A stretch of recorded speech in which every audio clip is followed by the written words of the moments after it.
Thanks for tuning into the Adam Carolla Show. You can watch the full show on YouTube. Just search Adam Carolla Show and hit subscribe so you never miss an episode. You can also get the podcast wherever you like to listen. And for extra content, ad-free episodes, and more, you can head over to our Substack and sign up today. Yeah, get it on. Got to get it on. No choice picking on men. Get it on, Brian Austin Green. That was the greatest announcer intro voice ever. The best. Oh, my God. He's the best. You sound like you're fucking hosting a monster truck rally this weekend. Come on out. We're going to be blowing the roof off. First like 50,000 fans get a free can of Copenhagen. You do that, don't you? Motherfucker. Well, nobody knew. You grew up out here, right? I did. I grew up. Right. So did you. We've talked about this before. Yeah. Like my sister and you guys went to school together. It's so weird. Lori, Yeah. I don't know. Is this still a thing? I mean, you guys can tell me, and Andrew, you're younger, so you can tell me.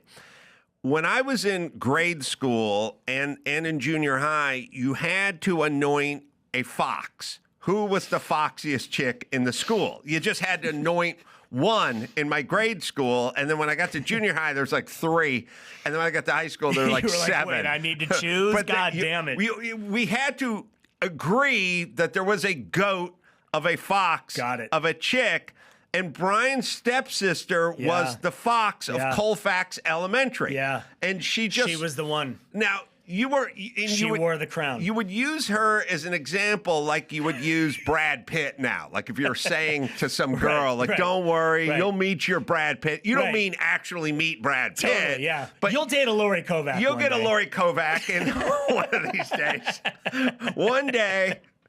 They're laughing now, but one day you'll get your Lori Kovac. You'll have your Lori Kovac. Not the actual Lori Kovac. She's the fox. You'll have a version, yeah. You'll have someone that she is anointed, that she has like cleared. She was the fox of Colfax Elementary when I was there. As a matter of fact, I didn't bother talking to her. That's so because crazy. It was like, why are you even going up to the queen? You got to go for someone who may be in her cabinet, so to speak. You guys knew each other though, right? Because she was when I was younger doing Love Lines, when you were doing that with Drew. She used to say to me like, oh, I've known Adam for years and we went to school together.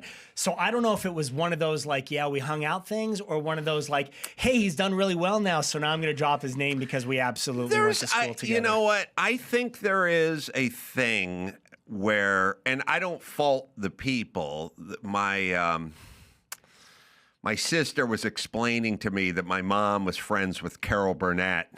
But she wasn't really friends with Carol Burnett, but they went to Hollywood High together. Sure. And so what people do by association is they try to connect some tissue. And by the way, they do the opposite when it comes to Epstein. It's like, wow, I've flown on his plane 250 times, but we never spoke. Right, yeah. But he had the only working plane that day that was on the tarmac. I had a cabana with my name on it on the island, but I rarely went there. I had a plaque over a bench, but whatever. Everybody had plaques over benches. Right. So there's an attempt. There's a weird, you spend your whole life either trying to ingratiate yourself or distance yourself, depending on what the person did. And then later on, you can do both. You can be like a Cesar Chavez, the guy who just got brought. When I was a kid, he was a hero. We were boycotting grapes. He was for the Farm Workers Union. Then he gets his hand caught in the cookie jar, in like the Me Too cookie jar. So now a guy you had to ingratiate yourself to, you now distance yourself to. Sometimes it's the same person in the same lifetime. But Lori, I mean, that's a tricky road to navigate too. Like that's a tough one. I know who Lori was because she was the fox of the school. Right. Everybody knew who Lori was. And she may have known who I was, but it wasn't really like we were running in the same circles. And then I think we went on to junior high and high school. We had it was understood. That was at Walter Reed? Yeah, went to Walter Reed. And then together. NH, yeah? Yep, North Hollywood High. I graduated from NH. I graduated from Amelia Earhart, the fuck-up school at the corner. You laugh because you know exactly the little chain link corner that I'm talking about. They literally when, and lest anyone think any of this warehousing is new or any of this bullshit is new, because my sister went to Amelia Earhart, so I understood. Yeah, okay. What they used to do is they'd go, look, there's a whole bunch of kids who aren't going to be able to cut it Right, they're in high never gonna school. make it. And you're like, what's the problem? We It's just like, need to get them through. you got to show up at 8. It's like, all right, already there's an issue. Number 2, no smoking in class. All right, they're out. But we need a place for them to go because they can't just stay home. How about if we fence off a corner of North Hollywood High? We'll give it a euphemistic title. Name it after Amelia Earhart. Right, who had a statue at the library, by the way, at the opposite. So they At like North somehow Hollywood tied Park. it all together. That's right. She's a North Hollywood gal. Yeah. They got a bronze statue of her at Burbank Airport. I go, And out front of the North Hollywood Library right there. yes, Yeah. we will fence off a piece of North Hollywood High. We'll call it Amelia Earhart, so we won't call it Hesher Zone or dumb shit or fuck upville. We'll just call it. We're not going to call it what it is. We'll call it Amelia Earhart, and no one will really know what it is except for people that are here. Then they'll go over there, and they can sit outside and smoke. It was a great fucking for school, man. 4 hours a day. Dude, you and missed at some out if point you didn't we'll go. cut them loose. You missed out. I used to like to look at them like I was at the zoo. You know what I mean? Like, hey, look at that's exactly what it was. We were in the weird little fucking fishbowl that had chain link fencing around it. I remember we didn't have specific times to be there in the morning. You would stamp in. Yeah. So, or you would clock in. So it was like you could come at 7:30, 8:30, 9:30, and then you could sit in one classroom the whole day and do whatever you fucking wanted from any classes. So I finished typing in like 2 days because I literally just sat on the computer and just typed for 2 days, and it was like done. And I graduated 6 months before the rest of the school. Graduated. Yeah, they wrote on a napkin like you did good enough. You were paroled before the other felons didn't graduate. Hold on, I had a 4.3. I think I did really well for their standards. If you need to smoke and call your teachers by their first name, Amelia Earhart is the school for you. Hey, Paul, do I really need to sit in here and keep doing this math? Paul, could I bum a cigarette off you, bro? You know that it is a substandard school when the classes are literally, if to graduate, they're still called math. Right. And like there's no algebra, calculus, there's none of that. It's like math. Well, I finished math. Now you're speaking my language. All right, so let's see if we can break it down. Okay. North Hollywood High had 4 stratas, right? They had, at the bottom was Amelia Earhart. That's the juvenile delinquents. That's where my sister went. It's the cool people. It's where the cool people would hang out. Yeah, okay. Just above that is the trailers. Oh, yeah. They pulled trailers into the parking lot. I had dumb buddies who went to the trailer. Yeah. Their trailer, it was basically Amelia Earhart on wheels. On wheels. They go, so they could move it around. It was a mobile Amelia Earhart. What the fuck is your schedule? I go to Jack in the I clock in at 8, and then I go to Jack in the Box, and then I come back and eat a breakfast Jack in front of everybody, and then we leave at noon. You know they added a Pizza Hut at that Jack. Yeah. I'm like, you're not even in school. No. All right. No. So it was Amelia Earhart. Then there was the trailers. Then in the third level, there was me, which was I took high school math. I did not take algebra. I was a ceramics. You were great in it. I was a ceramics major because they said you need to declare a major. A ceramics major. You got to look at it this way. You got to think process of elimination. Like they go, you need to declare a major, and I go, all right, well, like what? They go, like biology. Yeah, but not you. You failed biology. Right, that's right. Okay, like history. English? No. No. You can't spell it right. How about ceramics? Okay. Do ceramics. I didn't even know that they had ceramics there. That's how short an amount of time I spent in North Hollywood. I was there, so I was at Hamilton High School before then. And then I started failing because I was on so many sets and working so much.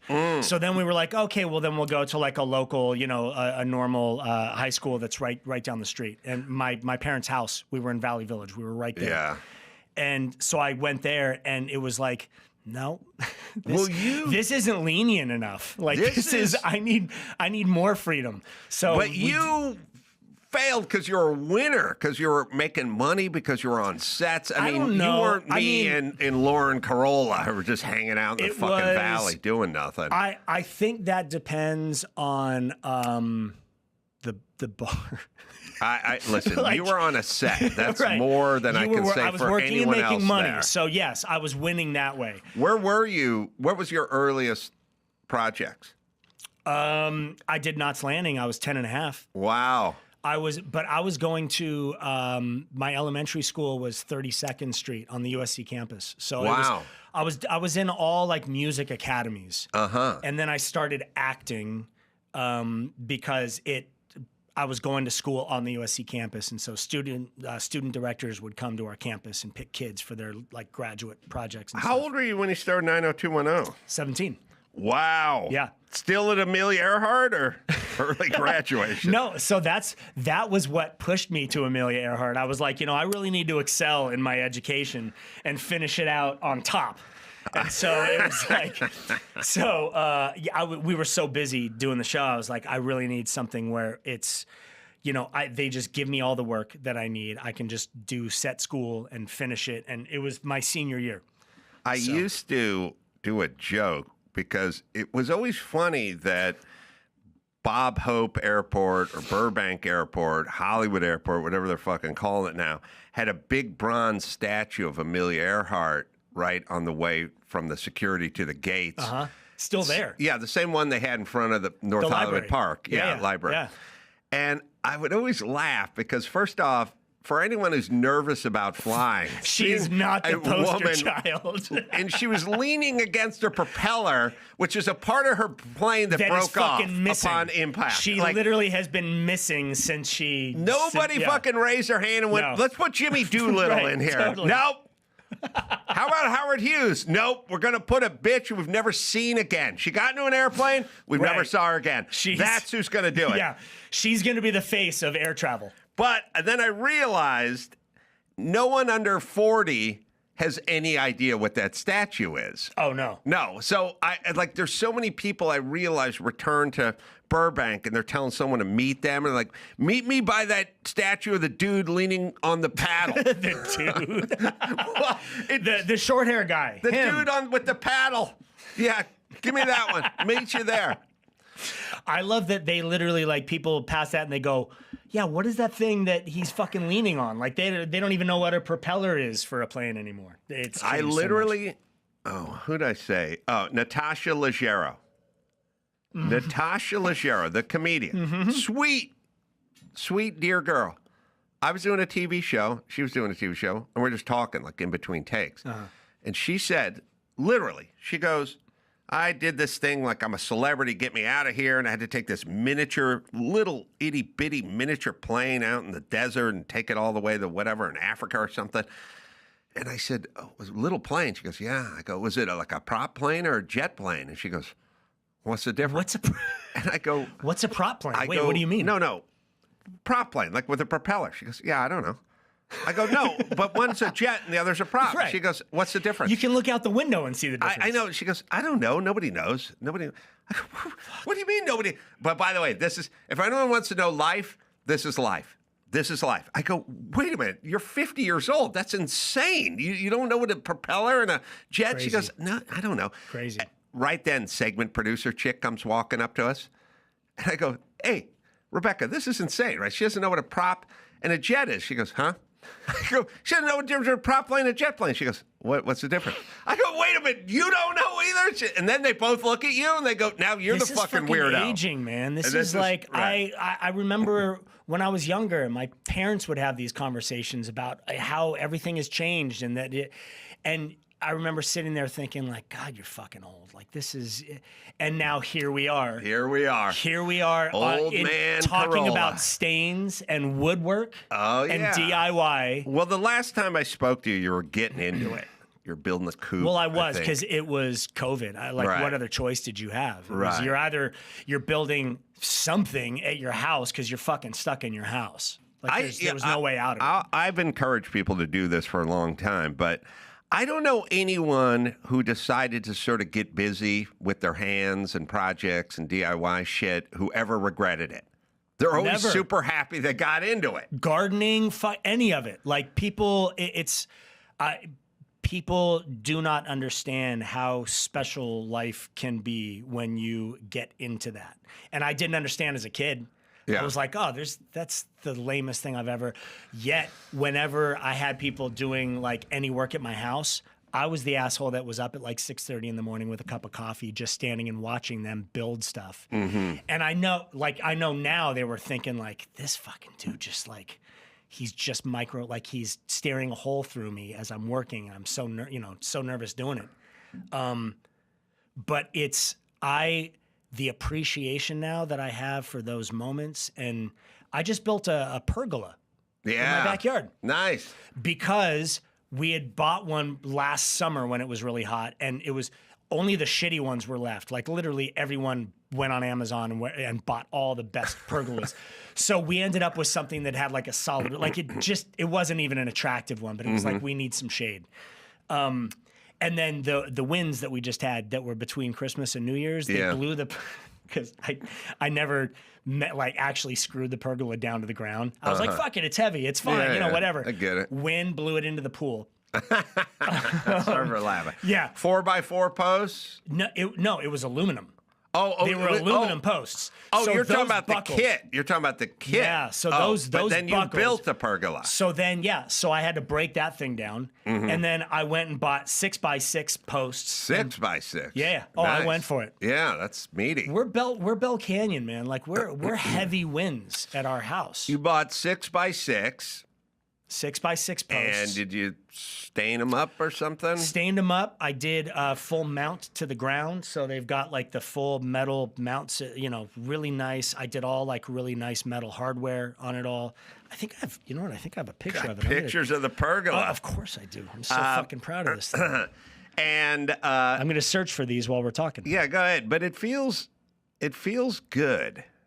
It feels good to be in. God. Well, okay. Let me just say this. First things first. You're engaged. You're into engaged. something. You're into something. Yeah. And when you're into something, you wake up motivated. You want to get back into it. And we don't really realize we're not meant as human beings to hang out and read shit about ourselves. No. In air conditioning. We're not meant to sit on our phones all day. We're not meant to even sit all day. We are meant to like go out and sweat and like solve some problems. And I've always said it. And solve. But not global problems. Yeah, totally. No, local right. problems. Go work your own backyard shit out. Oh, wow. Look at that. Solar lights. Solar lights. Beautiful. Whole thing. Yeah. It's a beautifully stained 6x6, meaty 6x6 beams at the top. So I'm now extending that. So it's 12 by 12. So I'm actually next to it, putting another 12 feet in one direction. So it's going to be 24 feet by 12 feet. Oh, you got the decorative hardware and anchors on Oh there. yeah, dude. I didn't fuck around. Shit's I through went for bolted. it. Oh yeah. Nice. Oh, Yeah, so yeah. you went and ordered up like nice hardware and Dude, stuff. No, I went to Home Depot and bought or to Lowe's and bought a bunch of stuff also. Shout out to Lowe's, man. I rented, so I don't have a flatbed truck, so I can't really haul wood. But they have the program there where it's like $19 or something, and you get like an hour and a half of a rental. Yeah. So I just like fill it with all the lumber that I need, drive it, drop it off, go back and return it, and it's like $19 for it's. Yeah. No, that's Fucking great. Peace to Lowe's, man. Yeah. They have hooked me. They haven't hooked me. Peace to Lowe's. I pay for all this shit. Yeah, I don't know why I know. I'm giving them a shout out, but it's a great service. I do myself. If Home Depot had a rewards program, they would be giving me a condo in Maui. Next weekend. Right. And If they'd there was still be points. on top. They'd still be to the good side with my condo in Maui. They would still be happy with my business. So good. That's really cool that you're getting into it. It's and I love it. Like I'm doing that. I'm building a fish pond. So I'm digging out space and doing a whole pond. And I'm doing all these things that I've never done before, but I've watched them being done places. and I'm not an idiot. Like I can sit and kind of figure it out and go, oh shit, I need to run plumbing to here to here to, yeah, I need a pump and a filter here and just some sort of like a waterfall or something that aerates the water. But it's so much fun. Yeah, there's something, and you know, in terms of home ownership. Like I once told somebody who bought a new home, first home, I said, you know what, once a month, go out in the backyard, take a piss. And they was like, why? That's because that's fucking home ownership. You are not in an apartment. Plus it keeps certain wildlife away, which is, there are positives all around. Experience the freedom of ownership by taking a piss in your own backyard. and he started doing it, and he was like, you know what? You're right. It feels good. It feels good. It feels right. And so, like, living in a house that you never work on in a weird way, it's almost like you're renting. You know what I mean? Like, get a project. You know what's it's really your funny? home. It's your place. We found this property up in Bell Canyon. It's a fantastic lot. The house was kind of older, but it was... I walked in and right away I was like, you don't ever see property like this in the hills in Los Angeles. And the house has been this really fun project of like, I'm doing a lot of these things myself. I gutted the laundry room and put all new cabinets in and like I'm doing the pergola and the pond and I'm working on our garage and I've closed off one area and I'm building like sort of a butler's kitchen in there with a gym through, and I'm doing all these little things, and compared to buying a house that is already flipped by someone and done, and then you move in and you're like, not my style. Right. So I way over fucking spent for this house. Plus I'm tearing all the shit out anyway, which is most of the time they don't spend money on good quality stuff anyway that's built. You pull out the cabinets and you go, these cabinets were like taped together. Like this is, they just literally wanted to make them look shitty good. work out there. And you don't really know it until you start exploring a little bit, open some walls and take down some cabinets. It's unbelievable when you get in, you go, God, these walls are so like nothing is square. Yeah. There's a lot of bad work out there. A lot of bad work. I've torn apart a million houses, and it's always, it's always funny. People go, they don't build them like they used to. It's like, I've torn apart houses from the 20s. They were hackneyed, put together, fucking mess. My parents, they still live in the same house in Valley Village, and they had, their house was built by the Disney Corporation at one point. It was supposed to be a home for someone there, and it was built in like 3 days. And there are pictures of it. When it was built, it had a well out front and literally nothing around it. It was like just bare land. Yeah. And now it's Valley Village. It's this crazy area. And they had like some plumbing issue come up in their master shower, which I say master lightly. Like it's like it was the one bathroom down the down the hall where it was like, oh, it's the biggest of them all, so we'll call it the master.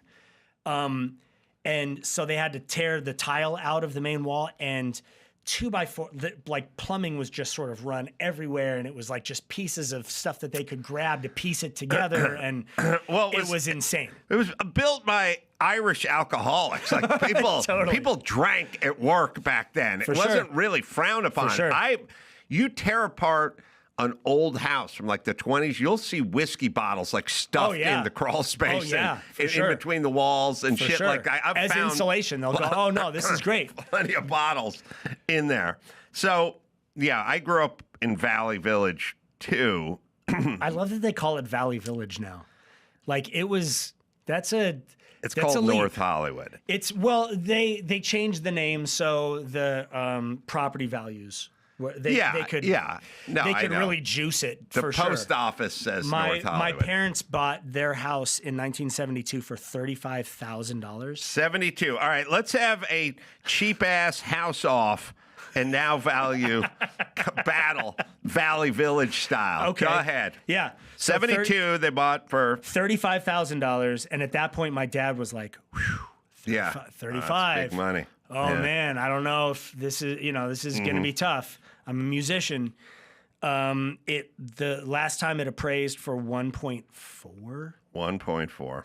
Yeah. All right, I'll give you my counter Valley Village. Okay. My mom's house on Houston Street On the other side of Colfax, because Yeah. you guys are on that. You're on the park We're on side. the park side. Right. Yeah, yeah. I remember that. Yeah. I've followed Lori home a few times, so I found Right. out where you guys live. Yeah, okay. So my mom's house on Houston, across from Colfax Elementary School. Yeah. She didn't buy that house. My grandmother bought that house in like 1951 for $10,000. Now, she sold that thing like 8 years ago for $675, and they bulldozed it. And it wasn't even a amazing. big lot. My grandmother's house, my grandparents' house on Wilkinson Street, a little deeper in North Hollywood, closer to Chandler or whatever. Okay. Yeah. Closer to the where the train tracks used to. Yeah, to run. that place was $12,000 bought. My mom still lives there. My dad bought a house in deep North Hollywood, like more like Van Owen or Victory or whatever, like Laurel, like sort of deeper. Yeah. But in like 1975, now this thing was a shitbox for like 13 grand on like Gentry Street or something That's out there. So unbelievable. it's unfucking believable. But if you think about it, you know, my dad, no one in my family made any money, but they could afford a $10,000 house. I mean, literally. Barely. Yeah, but I don't know what they needed 10% down, $1,000 down, and their mortgage was like $41 a month or something. And they were But they could sweating do every it. month. They were like, oh, man. But now I look around and I see these young guys and I go, you make 60 grand a year and you're looking at houses are 1.7. How is that ever? Right. That can never work. And it'll the never math doesn't make pencil any out, sense. right? It's this weird. It's this horrible thing though, where people like it's all property and the cars and they're all like this status symbol. And I'm at the age now where it's like I don't like a status symbol is the person that I am and like the love I have with my family and my kids. It's not these things like these aren't. This isn't my legacy. Like this, Right. This desk is beautiful. You're not taking this fucking thing with you. Right. Like nobody's going to remember how nice your desk was in your plate, but they're going to remember whether you were an asshole or not. Yes. Like that's this that. But that's Adam the was stuff an that asshole matters. with a nice desk, they'll say. Right, totally. Oh, that dude. Oh yeah, fucking hand hewn. That thing was incredible. Ryan, he was a dick. Top of his class at Amelia Earhart. He was an asshole. Well, I do notice something, and you can tell me because I didn't know you back in the day, but I do know guys that were like, I literally went and did a radio show. I did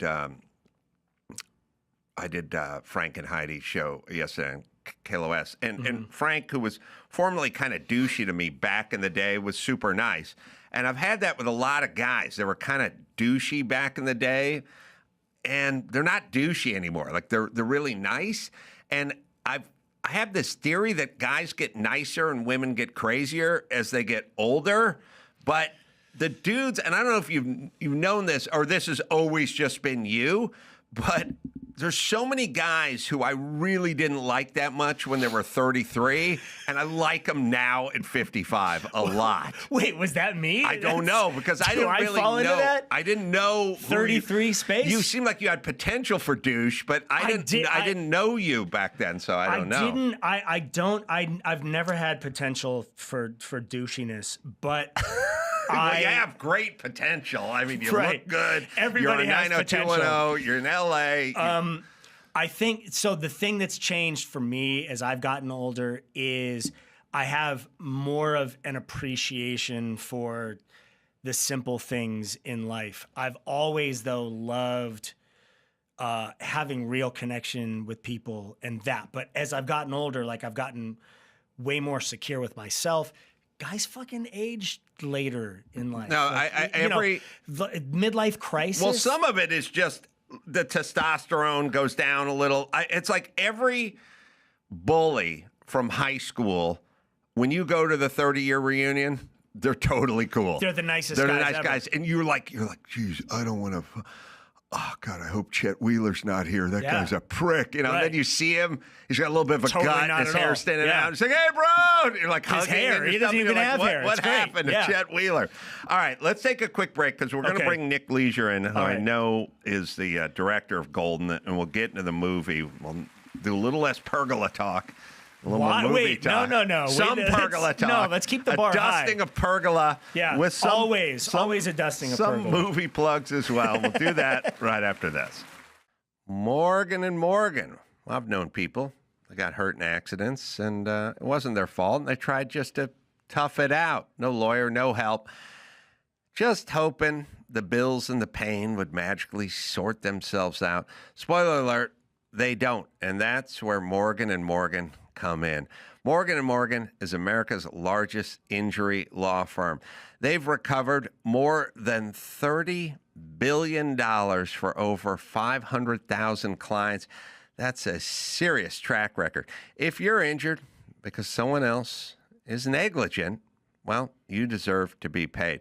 Don't try to white knuckle it alone. Reach out to Morgan & Morgan and let the pros fight for you. It's Morgan & Morgan, right, Dawson? If you're ever injured, you can check out Morgan & Morgan. Their fee is free unless they win. Yes, that's right. Their fee is free unless they win. To learn more, go to forthepeople.com/Adam or click the link in the description below. To learn more, go to forthepeople.com/Adam or click the link in the description below. This is a paid advertisement. Huel. I can't tell you how many times I've been flying out the door to go film before I've even had something to eat. And that's why I love Huel's ready-to-drink full meals. They have 35 grams of protein, 27 essential vitamins and minerals, no artificial sweeteners, colors, or flavors, gluten-free, and it's under $5 a meal, which is incredible for how much good stuff they pack in there. It's a complete meal, and you can literally grab and go. It's like a meal, take in your hand, hit the road. So if you have a little more time, and sometimes I do, I'll use their powder and blend it up, do it with some fruit, make a shake out of it or whatever you like in your shake.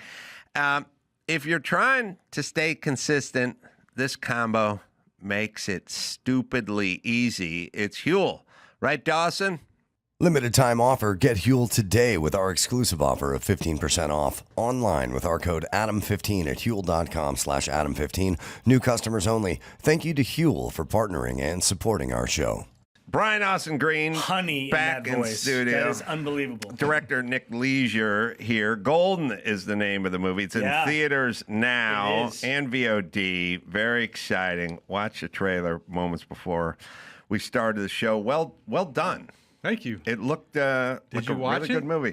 No, I just watched it. I couldn't get it on my TV. I only had it on my phone, and so I was like, I don't You're want to not a watch this phone watcher. movie on Yeah. a phone. But I just get it. watched the trailer, which is very strong. It's hard to cut together a good trailer, people. Yeah, it is. People don't really get that. Yeah, it depends on the genre too. Like it's this movie is very much like a fun popcorn summertime movie. Like we don't take ourselves too seriously. We really try and find the humor in the moments, let the situation be funny when it's funny, and it is. Like there's a lot of aspects of just situational comedy. Yeah, in it. There's comedy in the trailer as well. And, it was funny. I was thinking about with Nick, I was like, Leisure.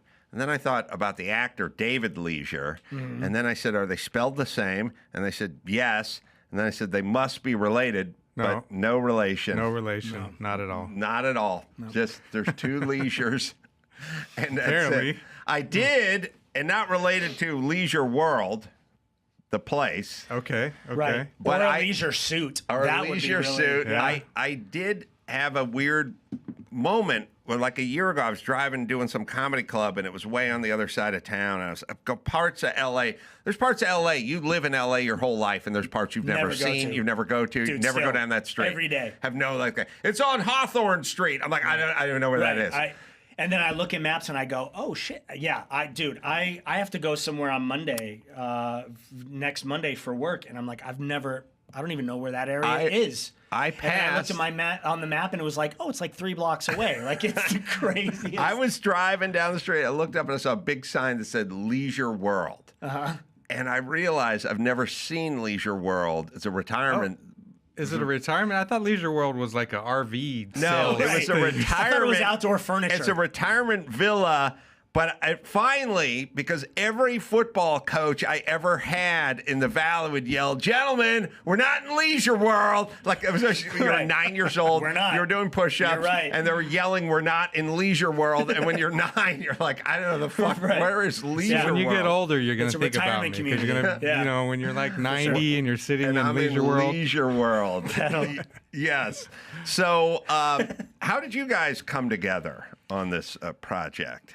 We did that project before. Remember last night Yeah, we did together? we were here before. It Yeah. was that, and so Nick had just randomly reached out to me for that one, and we worked together up in Sacramento, and it was during COVID. Like, it was this really weird time where nothing was really going on, so we felt so lucky and fortunate to be on a set and be doing it, and then we had to follow all the weird rules and the testing every couple days. It was this really like complex thing to do, but we had very similar like attitudes and energies in doing it. Like, neither one of us take ourselves serious to the point where we're like, I feel like I'm better than anybody else, or like that drives me fucking insane. So it was a really great work experience. And then this one came along, and Nick reached out to me again and was like, hey, it's, we're shooting a lot of this in Mexico.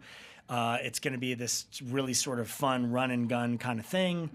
I was like, dude, let's go. And we goofed off a lot again. Yeah. You got a Sacramento connection, right? Yeah, I was born and raised in Sacramento. I but- saw you after a show. I think we're talking was that in Sacramento? No, I came for your Christmas party. I know, but didn't I see you also after a show? Oh, yeah, in Sacramento. Fuck you! Yeah, See what you did? You did. Oh, fuck off! Yeah. See what See, you did to me? You did, Yeah. what was it? It was a comedy spot. You were doing Fucking stand-up. Blew it. Yes. Hello. Yes, You I do remember stand that. up? Yeah. Well, not according That to was in Nick. Sacramento. Nick has no Punchline. recollection. It was of at the it. punchline. I talked to you According after to him, the I fucking only do show. Christmas That's right. presents. That's Or right. Christmas I parties. do Yeah. remember that. Now we remember. I remember. I just remember the Christmas parties. You haven't came. I Brian, haven't, but because I don't. This guy has great food. He has like a lobster truck out there. He's got like tacos and We did a fucking pro celebrity race, and this fucker tried running me off the track before turn 1. Like, literally, the flag came down, and he started trying to bang me into the wall. And so I'm not Was coming to that this with Christmas the, party. Fuck You it. won the race. Was that with the Ryan won Porsche the you race. had, the one you were showing me on YouTube I won. last time? No, No. no, it was a Toyota race. So Oh, okay. it was neither one of us owned our cars. He was showing me this crazy video of him racing this like $12 million Porsche or something, the That was an Newman one or expensive something. Porsche. Yeah. Yeah. How No, did that go different down? car. Did you hit a wall with it? I ran. Fucking tire wall? I ran Tori Spelling right into the wall with my 935 Porsche. Yeah, she was asking for it. Oh, Jesus. Jesus Christ. So yeah, so Adam brought me here after the race because he was like, "You fucker, you were like coming out, after me in the first straightaway before chew turn you 1." out. And then he had the in-car footage. These GoPro cameras were set up in the cars, and so he ran them simultaneously. And sure enough, you see him do this, and then you see me fucking take the hit afterwards. I was like, "See, motherfucker." So he this does that dirty on the dude track. tried fucking running me into the wall before turn 1. Okay, Literally, the okay. flag We know came how he down, drives now. and he like tried wiping me out right away. I So- don't so I recall beat him. that. Right, totally. But that race is the funnest thing you'll ever do, right? Did you hear that Les passed? Oh, Les Unger. Les Yeah, Unger. the guy puts the whole thing on. Yeah, he I know. passed away just recently. So Sad. fuck yeah. It was so much fun. Yeah, much love to him and his family. Oh my God. There so used much there used to be fun shit to do if you were a celebrity. They had best. they had the Dodger All-Star softball game. That was fun. They had the Toyota Celebrity Grand Prix. That was fun. And there was even some jet ski race or something they had in some sort of man-made lake somewhere that I did one time. I used to go and do all these really fun. It was the fun, Toyota right? one was great because, and I used to tell people like, they're putting me in a car. I don't have to pay for any of this shit. It's a custom fucking race suit, custom helmet. Like this guy's coming and fitting me in all the stuff. I'm in a car and my name's on it. If I crash it, they just put me in a brand new one. Like there's no risk for me at all. And I'm racing in Long Beach on the streets of Long Beach track. Like it's Long Beach Grand Prix runs there. And I'm there like we get a weekend of like this really fun training. We were out in Palmdale doing in the desert. Yeah. Sounds Willow fun. Springs. Oh my God, it was so much fun. Well, what it is, I'll tell you what I tell people all the time. Like if you get to do one of these celebrity things, I go, listen, you can go rent out Willow Springs with your buddies and do a track day, or you could rent out a major league ballpark and go have a softball game. But you can't get 50,000 people to watch you do it. Yeah. That's the crazy part. Yeah. It's like you can go to the track day all you want, but there's nobody in the stands. Well, plus you're also paying for it. All of a Jumbotron. sudden, it's like, man, we're there race weekend, and they're going, okay, qualifying. You have like a window of 15 minutes, so we've got to sneak you in as the cars go into pit and you're kind of sneaking through the back doors of the track, and you're on the streets, and it's this really unbelievable, like unforgettable experience. And that was a time when people did that. Like now those things don't exist the same way. Sounds like Adam needs to put together a race. They were great. They were great because they were these bucket list things that literally you could never ever in life do the same way, and somebody's treating you to the whole thing. I did this Special Forces show on Fox. Oh yeah, how was that? Unbelievable. Like it was incredibly difficult, but I'm doing these challenges and these things where I will never in life have the opportunity to do those things. Right. It couldn't be safer. It's on Fox. Where did you film yours? New Zealand. Oh, wow. In the snow. It was freezing cold. It was ridiculous. Like, it was the worst conditions a human being could be in. But it's probably things you didn't want to do on a daily, though, right? No.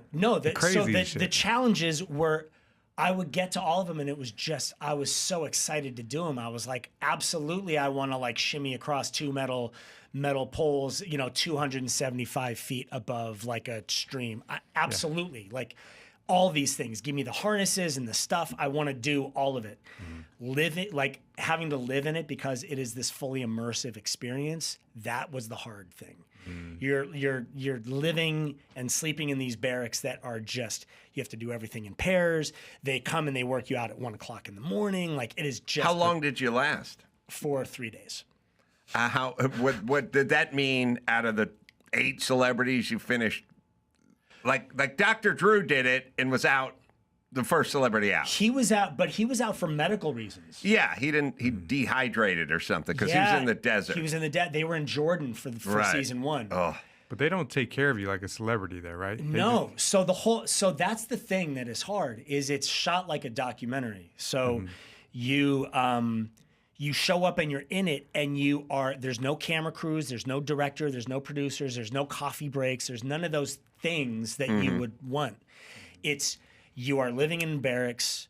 They are running you exactly the way they would when they're training people in special forces, and so you're in it, and it's exhausting, and it's 24 hours a day, 7 days a week. It's an 8-day run. The challenges, honestly, were the easiest part because you go, and there are 13 other people. Right? Screaming at you and stuff like that. But I was fine with that. Like I'm okay. Adam's been screaming at me for years, so I'm fine with all of that. Right. Kind of you call that a pergola? Right, totally. You make me what sick, kind of lumber is that? That's crooked. You picked that out. That's shop grade. Jesus Christ. It's twisted, of course. You went with Kill Drive? Get the fuck out of here. Come on. Your last easy Green. pergola was yesterday. Failure. Yeah.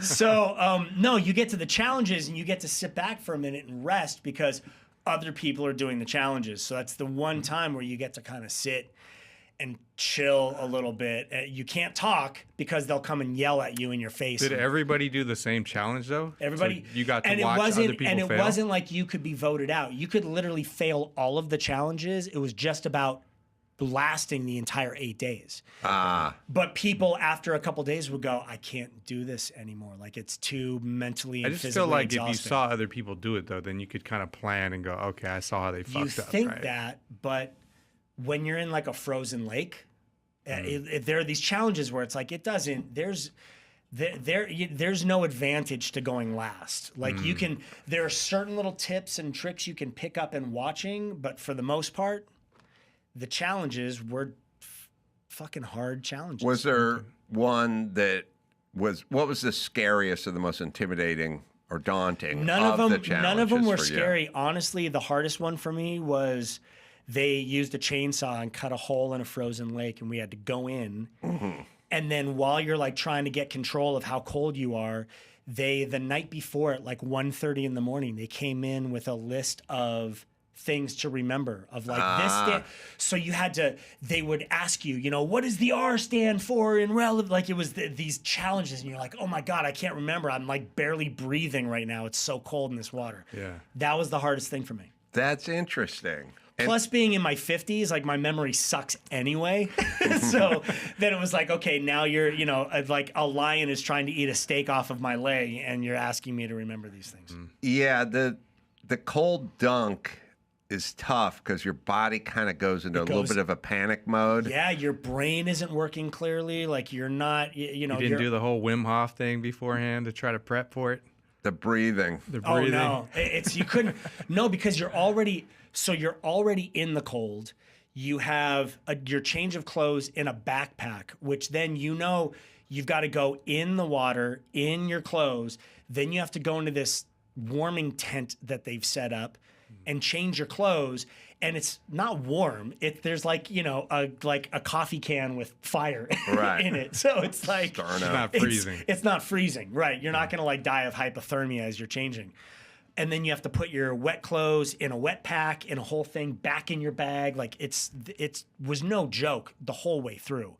But you do, like, you know, people kind of go like I did Dancing with the Stars. I don't know how to dance. I just did it because it's like, when are you ever going to be in a ballroom with 500 people surrounding you and an announcer and a spotlight and stuff? Like it's the same as I said, you can rent out Willow Springs with you and your buddies, but it'll never be as cool as the experience. You don't get a chick dressed in a Tecate bikini holding a sign with your name on it next to your car as you walk into your car, right? It's true. Like It's true. you don't get that shit. It's you true. don't get. You could probably pay for it. Play like you can't, you know, like I played an all-star softball game in Chicago at like Wrigley Field. There's 40,000 people. It's a full stadium. You get to play softball in front of 40,000 people, which is good and has a negative side too. For sure. If you fucking muff something too, you know? Yeah, well, like racing and hitting a tire wall in front of like a full, you know, the streets course, like how many hundreds of thousands They'll of replay it people. on the Jumbotron if anyone missed it. Well, apparently he's the one pushing everybody into the wall. Dude, right? the pressure of Dancing with the Stars, man, doing a live show every Monday and going, I get one shot. Like I've spent the week dancing. You probably have an horribly. edge though, right? Because of Sharna. No? No. She didn't work with you at all? Even more pressure, because then it was like, oh, I don't want to disappoint her, and I don't Your want to disappoint fiance is myself. a dancer? She's a professional dancer on the show. I did the math on that. Oh, I didn't know she was on the show. She's Australian. She represented Australia as a professional dancer. She's an unbelievable. She had, I don't know if she was on when you did the show. She had bright red hair. Should they? I don't think I saw her when I did it, but I don't know. You tell me, ask Sharna, if there should be, I think there should be rules on Dancing with the Stars, which is like they have for college football and high school football, which is you can't start practicing in May. You have to start, and you can't do pads, 6 months. Like they go. Why? Because, why are you trying to make that experience any harder than it already was? That's what I'm saying. I'm going to make it easier. Okay. the maximum you can practice on Dancing with the Stars for like, I don't know, first 4 rounds is 4 hours a day. Mm-hmm. And then they'll up it to 6 if you make it through the whatever. Right. Because when I was doing it, I had a full-time job in newborn twins, and there's no fucking way I was going 10 hours a day worth of practice. Christy Yamaguchi, that bitch, she flew out here from one of the Carolinas and lived here. Her only job was practice. The thing that's tough, though, with that is if they start regulating rehearsal hours and stuff that way, someone like Christy Yamaguchi, she learns routines and choreography for a fucking living. That's right. So she can go into practice, have only 4 hours for the day, and in 2 hours, know the whole fucking song, the whole routine. Point. For me, it took 5 days just to look, because 3 days in, at the point when it's like final step, I've got it, I would look at Sharon and go, all gone. It's all Well, that's why I thought it would have been easier and for you. we would have to start over again the very next day, and she'd be like, okay, step 1. And we would have to start, and that happened all the time. Yeah. So professionals, I think the change that they should make is if the concept is Dancing with the Stars, you cannot be a star that is somehow within that field, because that's an unfair advantage. Oh, you kidding me? Christy Yamaguchi was better than her professional partner was, because she's an Olympic athlete. Of course. You know? Yeah. I loved it. Somebody said to me, because I said before the show, they're like, who's going to win this thing? I said, well, Christy Yamaguchi's going to win this thing. And people would go to me, yeah, but she does that on ice. She's not used to the hardware. I said, that's like So saying stupid. that guy can juggle on a unicycle. rhythm. Let's see how he does on carpet. Totally. It's like I bet he still juggles. Make him do it in socks. I bet he won't be able to. Yeah. Yeah, I was like, are you fucking nuts? It's the fucking dumbest. That's the dumbest answer I've ever heard in my argument ever. life. Now I'm gonna have to watch the episode that you were on, because I didn't know you were on. How many episodes did you last? How many weeks? I made it 4 weeks. It's a good run. Before the songs went from 35 seconds to like a minute and 15 seconds. I can't remember. All I know is I got Dance of the Night and then got kicked off the next night. But it's because As you should have. Because I brought the unicycle out. Right. And once I brought the unicycle out, It's because you wore a matching outfit with your dance partner, and it was really awkward. They were like, how the fuck are we going to rate this? We're ABC. Adam, what are you wearing? All right, let's look at that pergola. Do you have that pergola up there? I want to critique Brian's pergola. Wow. Don't look at fucking that. critique my Beautiful. pergola. Pull Look in- at that. Look. Pull in tight. It I looks even beautiful. did- Stamped concrete in the backyard. That was already there. But Well, I yeah. did the wire around the bottoms with the vines, so that'll fill in. But it's got wire to kind of grow. It's How'd you hold the base of the pergola down to the slab? So if you look at the bottom of the post, they've got those mounts. They're these 6x6 mounts, and those you drill in and you run Titan bolt? Yeah, exactly. You do that, and then the post goes in that, Okay. and then the post All right. bolts through that. I So- like that. Yeah. Use the Titan bolt or the well, I had to Tapcon, because maybe. I had You had one a that flew pergola away, fucking right? blow into my pool before then. So I was All right. like, I'm not making that mistake again. Is that 1x on the top or is that 2x on the top? So those are 2x6s around, and then I have 2x4 because you got to think that's a 12x12. So those the ones running this way they're like 16-foot boards, and then I've got these 1x1s that run the other way. And I haven't done it there yet, but I have shade cloth, and then I'm doing corrugated plastic, so it's weatherproof underneath. And then you've got the shade also. That's but beautiful. I did this gorgeous like nighttime shot.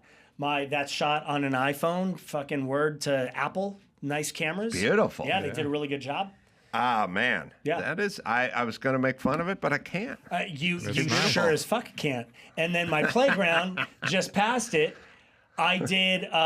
If you zoom in on this, which you can't do because you're old school in this. We got room. it. We're there you zooming go. in. We're zooming in. That's a playground. That's all fake turf and everything. That's a whole there's an in-ground trampoline that I dug myself. In-ground trampoline. Oh yeah. Oh my the swing God. set. I have a little climbing structure. I have a whole thing. So I'm not fucking What around, happens, man? I Dude, know. I'm old and my DIY skills are fucking growing at an alarming rate.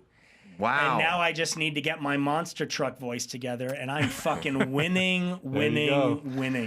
All right. Well, the movie is called Golden. It's out. It's out. And Check it's it out. also Check it out in VOD. theaters, VOD. Did as incredible well. this weekend Yeah. too. Nick, Brian, thanks you guys for coming in. Always Dude, thanks good for to see having you. me, brother. Yeah, thanks for Good having to see us. you again. We'll do the news with Adam Yenzer right after this. O'Reilly Auto Parts. Yeah, they're in the business of keeping your car on the road. They offer friendly, helpful service and the knowledge you need. If I can't figure out something that's going on with my car, they're always the first call I make. They have thousands of parts in stock. They can test your battery for free. Need wiper blades, brake light, I don't know, quick fix for something on the car. They'll get you the right part. Everyone who works there is knowledgeable, and best off, they are friendly. Held the door for me last time I was at the one out in Burbank. The professional parts people at O'Reilly are your one-stop shop for DIY auto stuff, in-store or online. It's O'Reilly Auto Parts. Right, Dawson? Stop by O'Reilly Auto Parts today or visit us at O'ReillyAuto.com/Adam. That's O'ReillyAuto.com/Adam. Pluto TV has thousands of free movies and TV shows. I swear. If I'm lying, I'm dying. This is the mindset. Free. This is the mantra. Free. This is the mindset.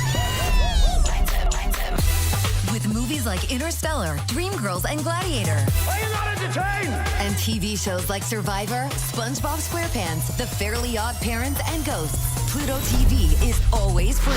Huzzah! Pluto TV. Stream now, pay never. It's time to check Adam's voicemail. Adam, it's Mark in South Carolina. I loved your conversation with Jeff Foxworthy regarding the 280ZX. The first time I ever went over 100 miles an hour in a car, I was a 13-year-old, and an older kid on the football team took me in his 280ZX, and I was sitting on the hump in the back seat. Lack of back seat. Got to get it on. Good memories. You can leave us a message at 888-634-1744. Yeah, man. Adam Yenzer is here. Good dude. Funny comedian. Thanks. Good to be back. Good joke writer.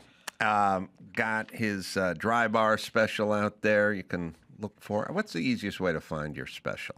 Dry bar, it's called Adam Yenzer, not big enough to cancel. But if you look at my name in dry bar, it'll come up. That's what I figured. Yeah. All right, so you got some news for us? Yeah, labor leader Cesar Chavez in trouble. Abuse allegations against Cesar Chavez prompt calls for renaming streets and schools. Lionized as a leader of the Latino labor movement, Chavez's legacy is now crippled. The allegations have sparked call to rename streets, schools, and other facilities that bear his name. A New York Times investigation details the testimonies of two women, now in their 60s, who accused Chavez of years-long sexual abuse beginning in the 1970s when they were 12 and 13, and Chavez was in his 40s. His fellow labor rights activist Dolores Huerta, who's now 95, also came forward. 95. 95. I think she was a little younger when he... Yeah, she's probably in her 80s. Yes. Yeah, they didn't pull that mic up to you, by sure, the way. yeah. It's just Little better. bit. There we go. So it's the problem. Here's the problem.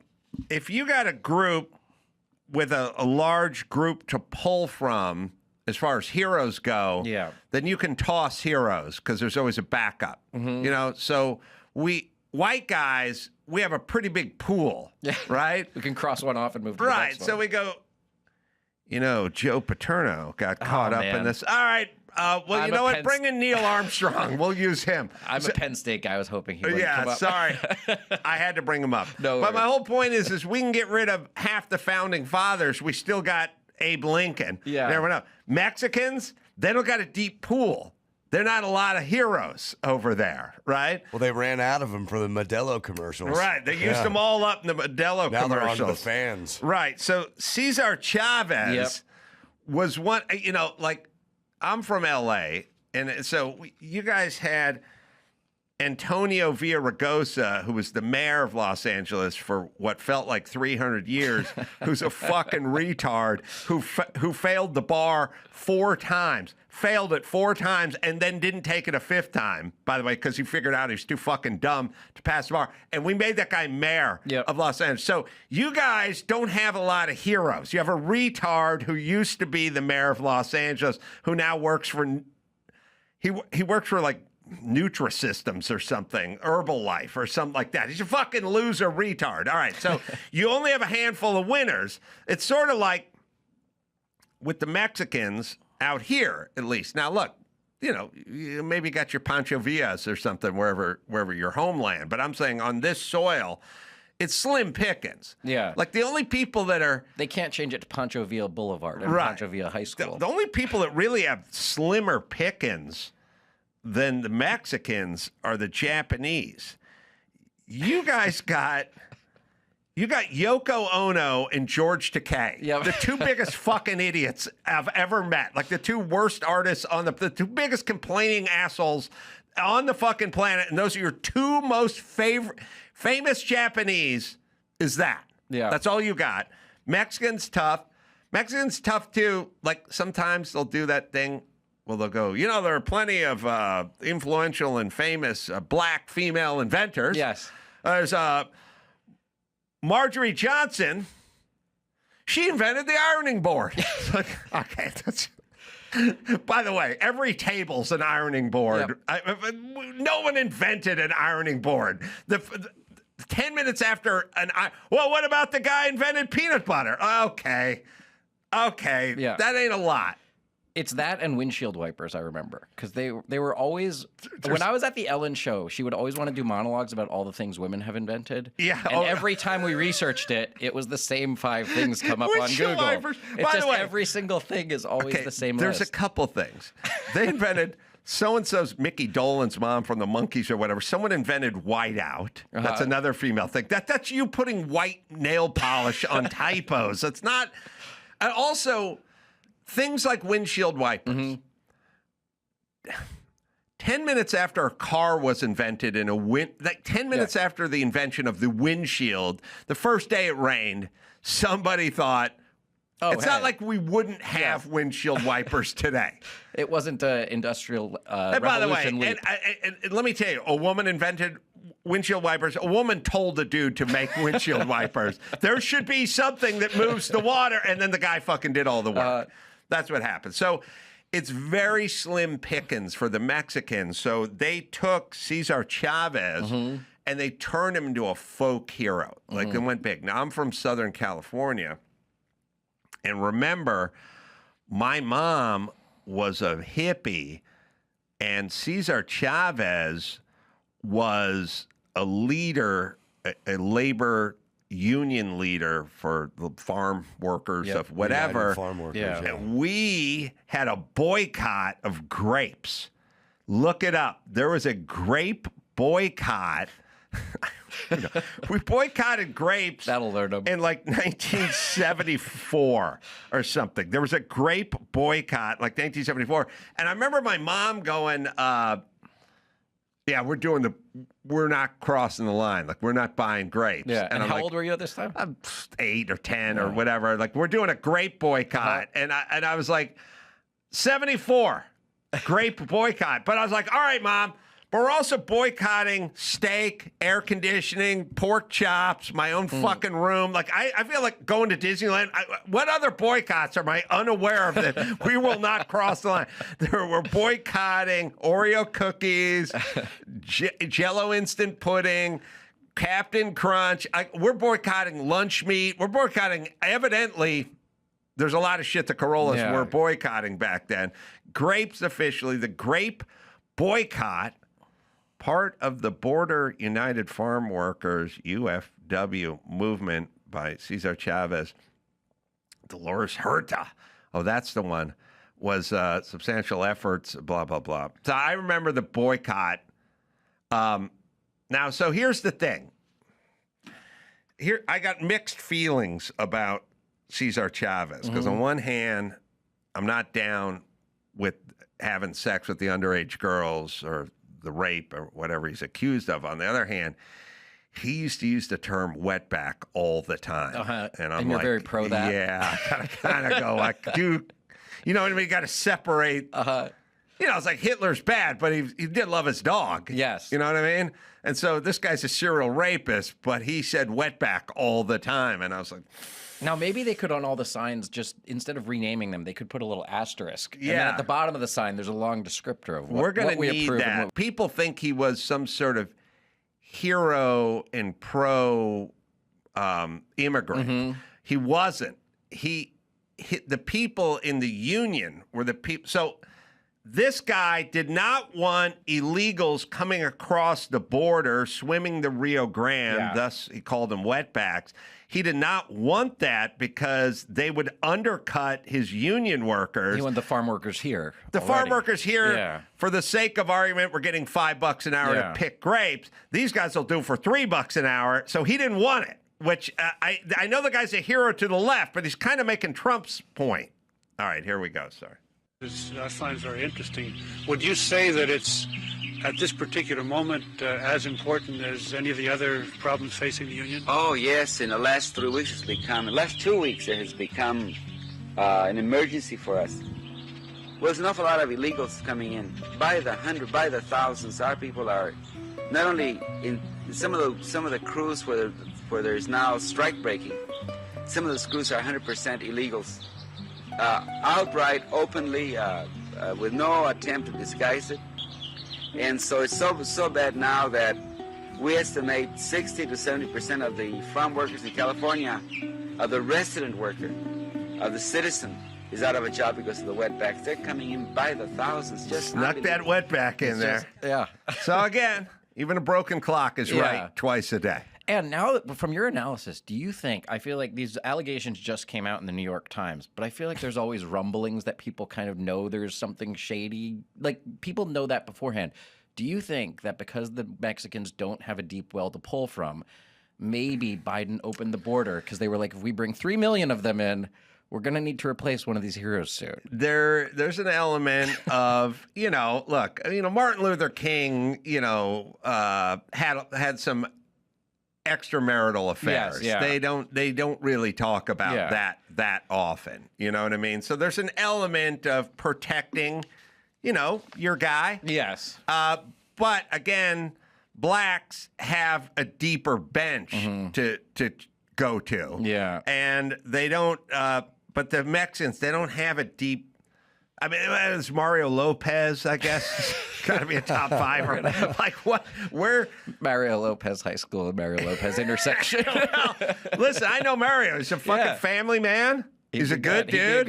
We can why nominate not him to Karen Bass as the replacement? Why not we replace the Cesar Chavez Boulevard with Mario Lopez Ravine? He's in this town. He's fucking paying taxes. He's always working. I think you solved this one. I think that's good. Dolores Herta's 95. Hold on. Karen Bass just signed a proclamation renaming Cesar Chavez Day holiday as Farm Workers Day. First Columbus, and now this. Well, first of all, all our problems are solved now that we got. In L.A. In L.A. Yeah. I have a more sinister view on it. I believe they knew all this shit. They knew everything about this dude for the longest time. Now it's convenient to get rid of him because of his stance against illegal immigration, and they don't want that catching on. So get him out, rename everything, wipe him out of the thing, and keep allowing illegal immigration. That was kind of a Tim Walz thing, where it's like they knew about all this shit. They vetted him. They just figured they'd win, and they wouldn't have to do anything about it. But he was convenient for them for the longest time. Now it's inconvenient. Yes. Now he's gone. Yeah. Well, there's a great clip of Joe Biden putting Cesar Chavez's bust up. Oh, really? In the Oval Office, which is great. But here's the thing, and I don't defend, we'll listen to it, and then I'll defend Biden. Chavez has inspired millions, including me. I was proud to place the bust of his likeness in my office. So that you walk in my office, you can't forget what he taught us. Chavez instilled in our nation the principle that our ambition must be broad enough to include the aspirations and needs of others, for their sakes and for our own. We have no finer role model than Cesar Chavez. Right. So to be fair, I'll defend Biden. Somebody put the bust in the Oval Office and then handed him a script, and he said, "Oh yeah, why do we have a Casey Kasem's head in my office?" And they went, "No, it's Cesar Chavez." And he went, "Who's that? Does that guy do the lawn?" And he goes, No. Just fucking read this, would you? You got Mexicans who want to vote for you. Okay, and pretend like you mean it." Yeah. And he probably had to read the script 5 times before he stumbled over aspirations. There was a lot of big words. There was a lot of big words. That was 7 takes they put together there. Yeah. Well, yeah. Yeah, the guy's from fucking Delaware. Yeah. You think he knows? He's got his finger on the pulse of the grape picking scene in SoCal in the mid-'70s. He's got the inside track from Baccaria. He was eating grapes that whole time. Yeah, he knows Javier Baccaria. Right. Yeah, nobody knows the Latinos like Joe Biden does. He doesn't give a fuck. He doesn't know who he is, so let's be fair. Well, we got some more LA issues also. California's unfinished wildlife bridge to nowhere has now topped $100 million. In 2022, California Governor Gavin Newsom broke ground on the Wallace-Annenberg Wildlife Crossing, a project featuring an overpass for animals atop 10 lanes of the 101 freeway in Southern California. Hold on. This just in. Wallace Annenberg was a serial rapist, so we got to the Mario Lopez overpass. Mario, I'm going to get everything named after you.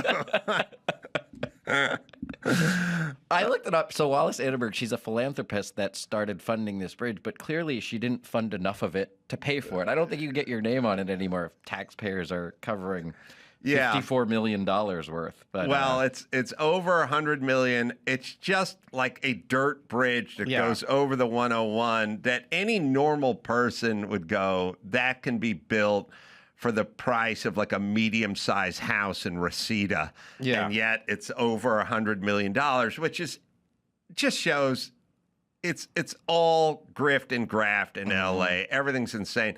Somebody started putting up pictures of their bridges in different from other states. Yeah. It's like Colorado's $15 million bucks, you know? And like, by the way, Colorado's not free. They got their Democrats over there. They're wasting money. Yeah. But it's $15 million bucks for an overpass. We just can't. Well, by the way, we can't do anything. That's what I'm trying to like. I try to tell people this all the time. Like, elect this, get that. I go, you don't get it. These people don't do anything. They talk about stuff. And they turn it into a grift, like you said. One of their excuses for it continuing is they said something for every like $11 million they spend, it creates 10,000 jobs or something of people working on this thing. Yeah, but it's like this. It's like me going. It's like me walking into the next room and taking a bunch of plastic forks in a box and throwing them on the ground and going, all right, I'll give you $10 to clean that up. Yeah. And it's like, all right, I've created a job, everybody, except for it's still a fucking waste. Yes. Yes. And we have a video here. The woman who's in charge of this, her name here is Beth Pratt. She's saying the bridge will be used for everything from monarch butterflies to mountain lions. So monarch butterflies fly, but apparently they need a bridge also to get over the road. And here she is. She's basically blaming the over-budget thing on Trump's tariffs. And things. Yeah, but it started 10 minutes ago. Yes. The bridge, they started 5 years ago. Yes. All right, here we go. When we started stage 1 and we're waiting to start stage 2, the world changed beneath us, though. This spring, construction costs increased considerably. And although we were holding reserves to finish construction, all those are exhausted at this point because of tariffs, inflation, and so many other factors impacting construction projects, not just ours. So we need your help one more time to get us to the finish line and help us build back those reserves so that we can ensure that we finalize construction by November, so we can all cut that ribbon together. What a moment that will be. And like you, I can't wait to see that first mountain lion cross. The promise to P22 will be fulfilled. By the way, can I say this? If this thing is ever finished Mexicans are going to do a street takeover. They're going to be guys in Dodge Challengers doing Brodies in the middle of this fucking thing. They're going to pull all the wire out of the lights, and the LAPD is just going to sit there and watch and go, there's nothing. There's nothing. I cannot wait for the street takeover of the fucking bridge. Guys, we'll put them in those, like, quads. Yeah. Yeah, we'll have them in those four-wheeler quads, and they'll just be doing fucking donuts. Wheelies across the thing on the little mini motorbikes. Yeah. Oh, God. Also, anybody with a straight face in LA goes, look, we just need a couple of more dollars to finish that train. Like, are you fucking... I would rather speed in my car and throw it out the fucking window. It would go to better use than give you more fucking money for one of your projects that never ends. Yeah. And I love that woman's outfit with just holding the holding a stuffed puma. She reminds me of when in the early days of like American Idol and like the X Factor, every now and then somebody would walk out and just from their look or they were just a crazy character and Simon would immediately be like, no, this isn't happening. Right. I feel like when she comes to pitch this project, you just see that and you go, no, she looks insane. We're not going to do this. We did the Hoover Dam in 5 years, everybody. Yeah. We can't build the overpass in 5 years. In the LA Fire Department news, 4 of the 5 members of the Board of Fire Commissioners, which oversees the Los Angeles Fire Department, are stepping down at a time when the department is under intense scrutiny because of its missteps in handling the devastating Palisades fire. The departures, they include board members. They're all women with 3 names. There's okay, let me tell you something. Yes. Hyphenated name chicks. Yes. Oh, they're the worst. Yep. Okay, let's hear the lead woman's name. And let's just sit on this for a second. There's first Genethia Hudley Hayes. Okay. I just picture a bunch of fat women of color doing fucking nothing all day. And she's 81 to top it. So really? Genethia, who was formerly like a school union person? Yeah. Okay. School board member. Okay, so we'll go in order again. Yep. Genethia. Then we've got... get the full name. Sorry. Genethia. Genethia Hudley Hayes. Okay. Then next we've got Corinne Tapia Babcock. Another effective name. Yep. Then we've got Jimmy Woods Gray. Jimmy is the name, but it's a woman. Jimmy Woods Gray. So we got all 3 hyphenated so far, and all 3 chicks. And you know what? I'll say it once, I'll say it again. It's important to get women of color in positions of power so we can fix this fucking city, right? Yes. You imagine how much more of it would have burned if these were white guys with just 2 names? Yeah. Instead of 3? They wouldn't have that extra name to lend them credibility. Yes. And then the 4th one has only 2 names, but it's Sharon Dulagok. Oh, that's a big name. Yeah, it's an impressive name. Here's what we do, and everyone hates me, but I mean it. And everyone goes, what's wrong with DEI? What's wrong with DEI? This is what's wrong with DEI. Look, you can appoint as many ceremonial bullshit, doesn't do anything jobs as you fucking want, but at some point when it comes down to fire panel or commission, shit burns down. And you need competent people in those positions. And they can be women of color, but most often aren't. And we need the board to represent the best we have, not the diversification of whatever. And this is the fucking problem. I don't know why.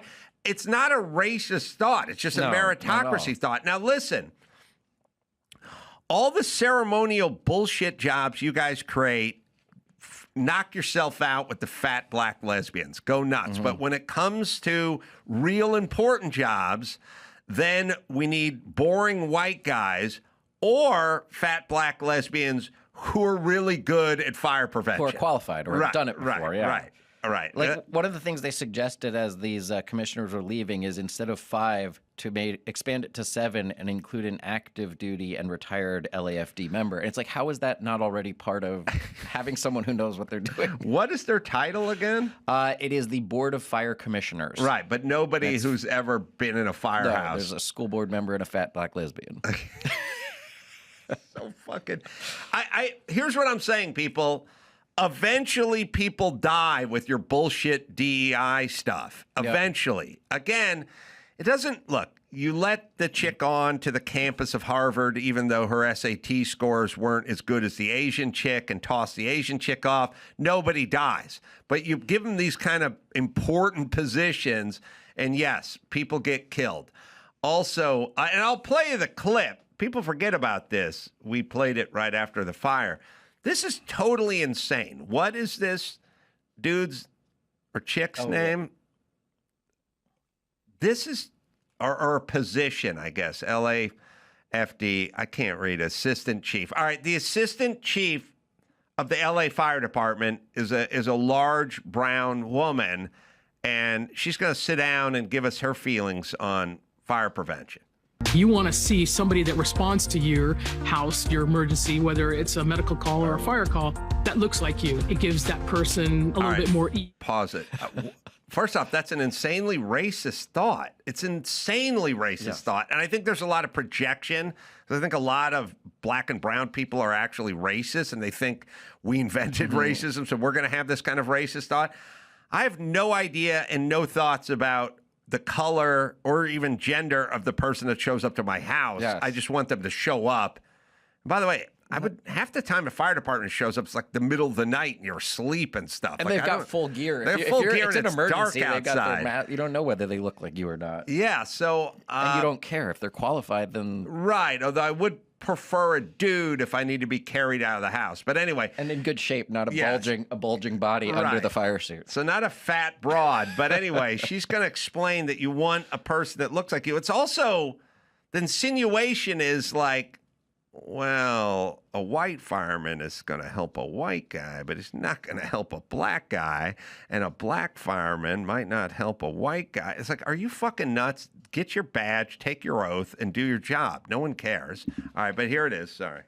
You want to see somebody that responds to your house, your emergency, whether it's a medical call or a fire call, that looks like you. It gives that person a little bit more ease, knowing that somebody might understand their situation better. Is she strong enough to do this? Or you couldn't carry my husband out of a fire, which my response is, he got himself in the wrong place if I have to carry him out of a fire. Okay. Only 5% of working firemen are women. Somebody edited that and then okayed it and then put it on the internet. You fucking idiots. Yeah. Are you nuts? Your husband? Sayonara. Tough shit, bro. You shouldn't have been smoking when you were so tired. No. Now your house is on fire, and whose fault is it? Well, I guess it's yours. So I could try to carry you out of here, or I could just go back to the truck and get some marshmallows, and you can learn a fucking lesson. Like, Jesus Christ, bitch. No one's fired her, by the way? Like, you put this video out, you need to be fired. Well, they keep getting reassigned. Because the Janethia Hudley Hayes, she was initially appointed by Antonio Villagrosa. We got to change the name. Served 8 years, and then was again appointed by Mayor Karen Bass. And then... and these people get paid for this shit? Yeah. We are so and fucking Janethia nuts. she said, for me, it's time to retire at 81. It's time for me to take care of Janethia. So 81. Oh. And I assume it's like a Biden 81 and not a Trump 81. And after a long career of not fighting fires. Yes. It's time to retire. Yeah. After a long career of bilking money from taxpayers for doing fucking nothing, it's time to hang up the cleats. And when these reports came in about the Palisades fire, how they let it burn, they didn't extinguish it completely, Right. there's a lot of mishandling. All these people when that report came in, they kind of refused to investigate it any further. They don't want accountability. Well, they're like Newsom with fraud. Yes. He doesn't want to. He doesn't like fraud, but if it's in his state and makes him accountable, then no investigation for fraud. Yeah. That's the way it rolls. Makes sense. And by the way, these are the people you want. This is a funny one. When did this Pride magazine article come out? It says, amid Palisades fire, Los Angeles' first LGBTQ plus fire chief is proving lesbians get it done. After you burned everything down, this is lesbians getting it done? That sounds like the slogan for a union you don't want to be a part of. That's right. Lesbians. Get it done. Get it done. All right. And when someone comes to save you, you don't want them to just look like you. You want to know who they sleep with and be like, Yeah. wait, do you have the same sexual so orientation important that as they I do? scissor and eat pussy all day. Because I'm not letting them save my kids if they're not scissoring all day with their partners. Jesus Christ. Are we fucking nuts? And by the way, could sane people start piping up and explaining this DEI bullshit is dangerous? Yes. It's dangerous. Well, the thing that annoys me the most about it, I've heard people on the left, they try to retroactively claim that DEI is what gave us like affirmative action, and then they go into the civil rights movement, Yes, and then yes. they say that the Americans with Disabilities Act, that everything that ever helped a disenfranchised group was DEI, and that's Yes. not true at all. Yes, the dumb shits from The View are like, he's Yeah. against DEI because he doesn't want to see black people. And no, it's none of that. That term diversity, equity, and inclusion never appeared together anywhere until around the George Floyd riots. It started gaining momentum. And then there was a bill that Biden passed that used DEI like 23 times. And it's just quota-based hiring based on identity politics. That's all that it is. Yes. So what we're saying is we would like a world-class orchestra, and we will hire the best violinists and cellists and French horn players and we will not pay attention to the color of their skin because we want a world-class orchestra. Now, it doesn't mean there's not going to be black and Hispanics in the orchestra. We just want the best players for the orchestra. And if you think black and Hispanic are underrepresented in the orchestra, then you may want to start a program reaching out to these people and getting them involved with music at a younger age. But we're not going to fuck up the orchestra and shove in some people that look like you, asshole. Yep.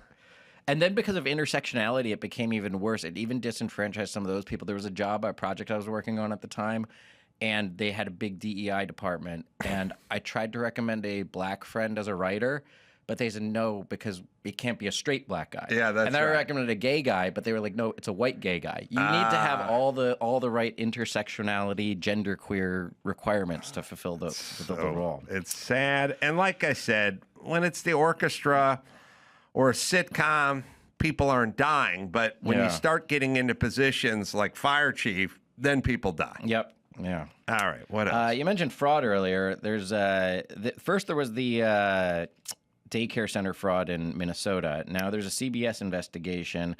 A salon, a modeling agency, and 89 hospices are registered to one 3-story LA building.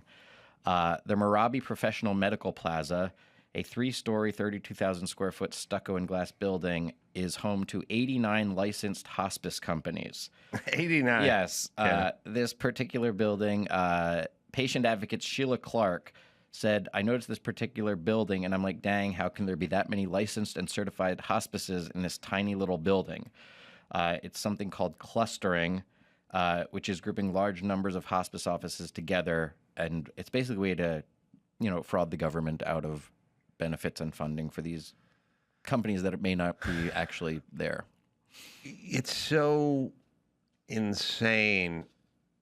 And listen, you can't have this kind of chasm between how much you expect the taxpayer to give you versus how you treat the money they give you. And so what I've always said about Los Angeles and California and any blue state or any sanctuary state is there are always going to be citizens that cost you money and then citizens that pay for the citizens that cost you money. Now, the government doesn't have money, but they'll take your money and they'll give some welfare or school lunches or build a prison or incarcerate or mental services or whatever. But so there's a group of people who are basically takers. And I'm not even using it as a pejorative. I'm just kind of saying you guys are at a deficit.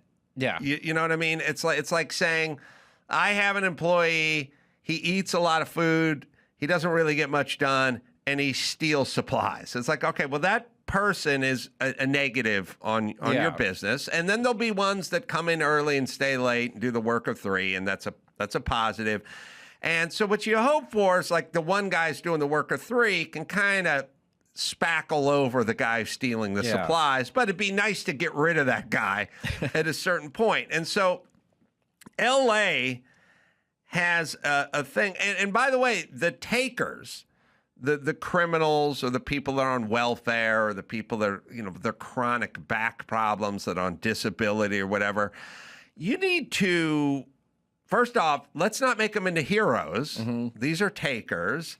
Let's do the best we can with them efficiently, but let's not yell at the other people who are paying to pay more so we can take care of more takers, especially when most of them are making the shit up. Yeah. And whether it's New York or it's LA, their plan is like, we got to get more income to take care of more of this.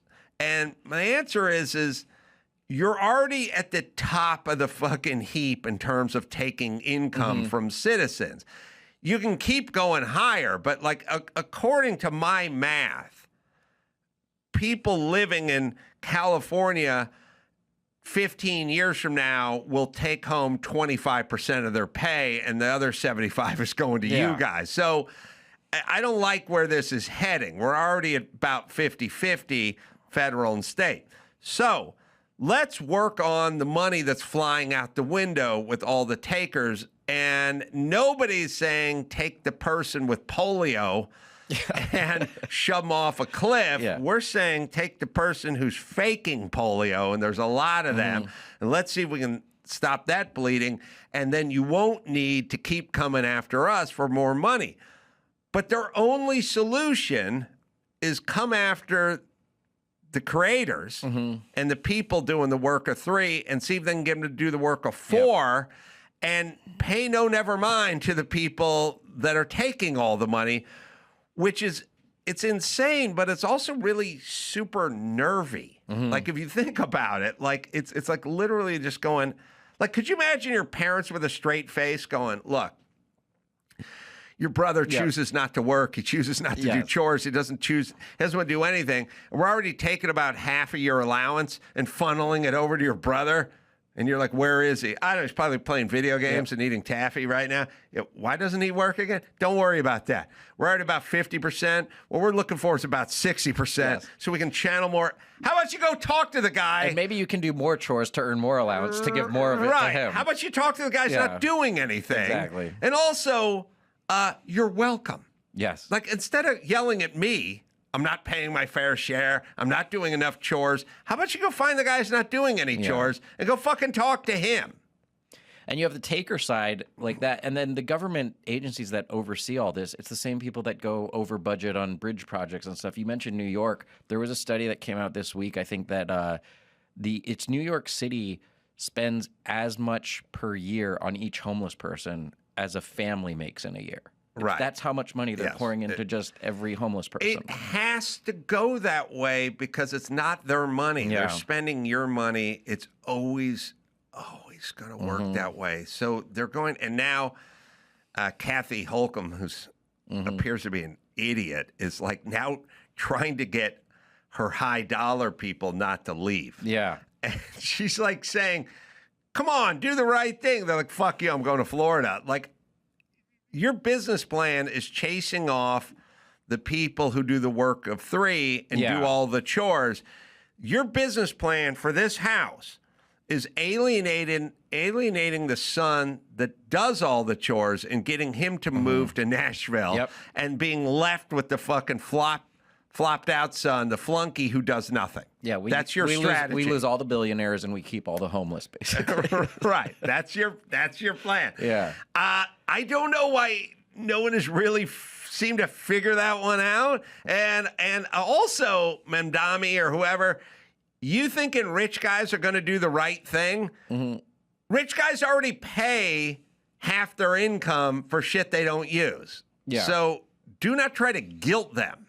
You know what I mean? It's a weird thing. It's like saying, I got a parking ticket and it was $57. And then someone goes, why don't you do the right thing and pay $80? It's like, I'm pissed at 57, bro. Like, I already am angry at 57. What do you mean the right thing? And I'm glad the fraud's finally being exposed, because it seems like because they're throwing other people's money at this, they haven't previously shown much interest in exposing this fraud, which is going on. Like, I think it's deeper, and sorry for cutting you off, but no, not at all. I think it's two things. It's A, it's your money, so who gives a shit? Yeah. B, it's our constituency. Let's not piss off the people that are voting for us by looking into their fraud. Yeah. That is our constituency. I mean, Somalians in Minnesota, I mean, you don't think these people in Tim Walz knew anything about this? They had the Leering Center up there. And then some of the signs of fraud that they found with this hospice center, they had 6 times the normal number of hospice centers in one area as any other state. There was more hospice center providers than they needed for the elderly population in that area. There was a guy who was on their records as receiving ongoing medication for both diabetes and malaria. Like, no one in California has contracted malaria in years. And there was nurses would report that about the grief of a family that lost a patient there, and there was no record that the patient ever actually died. Well, here's the whole thing, everybody, all the time. I've now sadly realized it. People are no different than pets. And it's sad. But I mean, my dog, Phil, never listened to a word I said. But as soon as Dr. Drew got a little treat in his hand, he sat, he laid down. He did everything Drew told him to do, but he needed the treat. Yeah. And sorry, that's what he does. You know what I mean? And you go, but why doesn't he just do the right thing? It's like, because he's a dog, and he's just going to do what's in it for him. And you can do two things. You can either give him a treat or you can beat him. Either way, you can get him to sit. It's got to be one or the other. So you're saying we should beat the hospice I'm owners? saying beat if I'm following. people in hospice care is what I'm saying. What's in hospice care? Is one of those hospice centers named the Mario Lopez Memorial? Not yet, but Nothing? I think they're going to have to. Right now it's Merabi Plaza, but if Merabi has committed sexual here's assault. the thing.